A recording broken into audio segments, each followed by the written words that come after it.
చరిత్రలో ఎన్నడూ లేని విధంగా ఖమ్మం వద్ద 36 అడుగుల మేర ఉగ్ర రూపం దాల్చిన మున్నేరు నది ఈ రోజు కాస్త శాంతించింది. అయితే పరివాహక ప్రాంతాల్లో మాత్రం బీభత్సం సృష్టించింది. ప్రాణాలు అరచేతిలో పెట్టుకుని సురక్షిత ప్రాంతాలకు శిబిరాలకు వెళ్లిన స్థానికులు ఇళ్లకు చేరుకుంటున్నారు. వరద మిగిల్చిన విషాదాన్ని చూసి కన్నీరు మున్నీరుగా విలపిస్తున్నారు.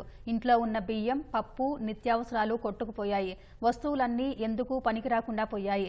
దానికి తోడు బురద నివాసాల్లో పేరుకుపోయింది. ఉదయం నిన్నటి నుంచి ఆహారం లేక నిరసించిన ప్రజలు వరద నీటిలోనే ఇంటిని కడుక్కుంటున్నారు. చిన్నారుల పుస్తకాలు తడిసి ముద్దయ్యాయి. విలువైన టీవీ, ఫ్రిడ్జ్, కూలర్ వంటి సామాన్లు పూర్తిగా పాడైపోయాయి.